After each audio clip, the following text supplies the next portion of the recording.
So நீங்கள் வந்து ஒரு ஒர்க்கிங் ப்ரொஃபஷனலாக இருக்கீங்க. உங்கள் ஏஜ் வந்துட்டு அபவ் 35 இருக்குது, 40, 45 இந்த ரேஞ்சில் இருக்குது. என்னாலே போய் அப்ராடில் படிக்க முடியுமா? ஸோ இந்த மாதிரியான நிறைய டைலமால இருக்கீங்க அப்படின்னா இந்த வீடியோ உங்களுக்காக தான்.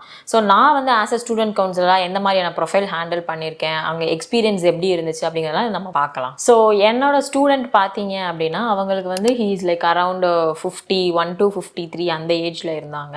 அண்ட் அவங்களோட பேக்ரவுண்ட் என்னென்னு பார்த்தீங்கன்னா லைக் அவங்க ஒரு 10th ஸ்டாண்டர்ட் படிச்சு 10th ஸ்டாண்டர்டுமே பார்த்தீங்கன்னா percentage was like 48-49% something like that. So அவங்க வந்து திரும்ப வந்து ரீஅட்டம் பண்ணி அதை கிளியர் பண்ணியிருந்தாங்க. அண்ட் ஆல்சோ அவங்க வந்து இப்போ ரீசன்ட் டைமில் முடித்தவங்க கிடையாது. ஸோ நம்ம 80s முடிச்ச அந்த எஜுகேஷன் சிஸ்டமே ரொம்ப டிஃப்ரெண்ட்டாக இருக்கும். ஸோ அவங்க அந்த டைமில் முடிச்சிருந்தாங்க. அண்ட் அதுக்கப்புறம் பார்த்தீங்க அப்படின்னா அவங்க வந்து யூஜி பண்ணியிருந்தாங்க. யூஜி வந்துட்டு he did his BEd and then அதுக்கப்புறம் வந்து அவங்க கிராஜுவலாக திரும்ப வந்துட்டு பிஇ எடுத்து படிச்சிருந்தாங்க. And he was also holding experience as an engineer. And then like திரும்ப அதுக்கப்புறம் வந்து ஒரு 2 பிஜி பண்ணியிருந்தாங்க. அண்ட் அதுக்கப்புறம் முடிச்சதுக்கப்புறம் he was like working into various fields, marketing இந்த மாதிரி எல்லாமே ஒர்க் பண்ணிவிட்டு அதுக்கப்புறம் வந்து அந்த ஸ்கூலில் போய் he was working as an principal. So அவங்க என்ன மீட் பண்ணுறப்போ வந்து he was working as principal in some school. அது போக வந்து அவங்களுக்கு வந்து ரிலீஜியஸ் ஸ்டடீஸ்லையுமே வந்து ரொம்ப இன்ட்ரெஸ்டடாக இருந்தாங்க.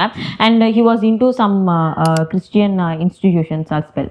அண்ட் அதுக்கப்புறம் பார்த்தீங்க அப்படின்னா அவருக்கு வந்துட்டு பேசிக்காக வந்து கவுன்சிலிங் ஆர் வந்து தியாலஜி ரிலேட்டட் கோர்சஸ் எடுத்து படிக்கணும்னு ரொம்ப இன்ட்ரெஸ்டடாக இருந்துச்சு. ஸோ இந்த ஸ்டூடெண்ட் பார்த்தீங்க அப்படின்னா அவர் என்ட்ரி ரெக்யர்மெண்ட்ஸுமே வந்து ரொம்ப மினிமமாக தான் மீட் பண்ணியிருந்தார். ஆஸ் ஐ டோல்டு அவர் வந்து 10th பார்த்தீங்கன்னா ரொம்ப கம்மியான பர்சன்டேஜ் தான், லைக் 48, 49 மாதிரி தான் எடுத்திருந்தாங்க.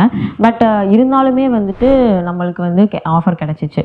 எங்கேன்னு பார்த்தீங்கன்னா யூனிவர்சிட்டி ஆஃப் சால்ஃபோர்டில் தியாலஜி வந்து கோர்ஸ்க்கு ஆஃபர் கிடச்சிச்சு. ஸோ அவங்களுக்கு வந்து இந்த ஆஃபர் லெட்டர் பார்த்தீங்க அப்படின்னா கண்டிஷனல் ஆஃபர் லெட்டராக வந்துருந்துச்சு. கண்டிஷனல் ஆஃபர் லெட்டரில் என்ன கண்டிஷன் வந்துருந்துச்சு அப்படின்னா அவங்களோட வந்துட்டு எஸ்ஓபி வந்து சப்மிட் பண்ண சொல்லியிருந்தாங்க. அண்ட் ஆல்சோ வந்துட்டு அவங்களுக்கு வந்து டெபாசிட் அண்ட் லாங்குவேஜ் ப்ரொஃபிஷியன்சிக்கு வந்துட்டு ஏதாவது சப்மிட் பண்ண சொல்லியிருந்தாங்க. ஸோ அவர் வந்து அதுக்கு ஈக்குவலன் பண்ணணுங்கிறதுக்காக வந்து IELTS வந்து எடுத்திருந்தாங்க.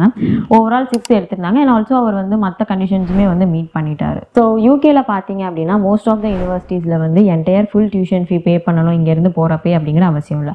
ஸோ மினிமலாக வந்து இன்க்ளூடிங் டெபாசிட் 75% இந்த மாதிரி பே பண்ணிவிட்டு ரிமைனிங் பர்சன்டேஜ் கூட நீங்கள் அங்கே போயிட்டு வந்துட்டு இன்ஸ்டால்மெண்ட் மெத்தட்ஸில் பே பண்ணிக்கலாம். ஸோ இந்த ஸ்பெசிஃபிக் ஸ்டூடெண்ட்டுமே அதே மாதிரி தான் பண்ணியிருந்தாங்க.